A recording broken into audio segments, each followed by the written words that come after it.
Un an après sa dernière enquête sur la qualité de la 3G, l'UFC Que Choisir l'a réactualisée afin de déterminer si les constats précédemment émis avaient toujours cours.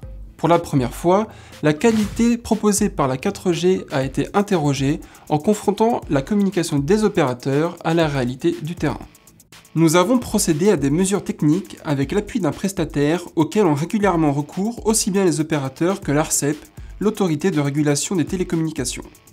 Nous avons audité 3 zones géographiques différentes, Paris, Bordeaux et Aix-en-Provence. Plusieurs tests ont été réalisés. Le téléchargement et l'envoi de fichiers, le temps de chargement des pages web les plus fréquentées par les consommateurs, la possibilité de lire dans de bonnes conditions des vidéos sur YouTube, et enfin, différents paramètres concernant la qualité des appels. En tout, l'UFC Que Choisir a traité près de 10 000 mesures.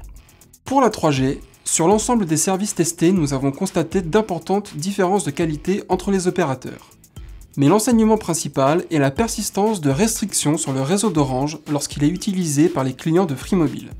On remarque en effet que les clients de Free Mobile qui utilisent l'itinérance sont confrontés à d'anormales difficultés lorsqu'il s'agit d'utiliser l'Internet mobile. Concernant la 4G, nous constatons les habituels décalages entre les débits annoncés par les opérateurs dans leurs campagnes publicitaires et ceux constatés sur le terrain, ainsi que des différences qualitatives importantes entre opérateurs. En outre, une différence de qualité entre les 3 zones testées a été constatée. En effet, alors que les débits à Paris restent à un niveau raisonnable, ils chutent à mesure que la densité de population de la ville testée décroît. À Aix-en-Provence, les débits que nous avons relevés sont ainsi 3 fois inférieurs qu'à Paris, ce qui questionne la stratégie de déploiement de la 4G des opérateurs et plus largement l'inégalité territoriale. De ces 2 enseignements principaux découlent 2 demandes de notre association. La première est que la justice, que nous avons saisie il y a près de 2 ans déjà, fasse enfin la lumière sur l'origine des restrictions sur l'itinérance Orange.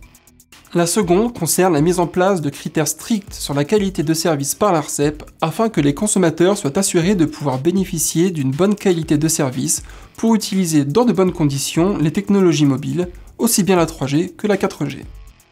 Enfin, l'UFC Que Choisir vous invite à nouveau à télécharger et utiliser l'application InfoRéseau afin de nous faire remonter du terrain de précieuses informations sur la qualité des réseaux mobiles.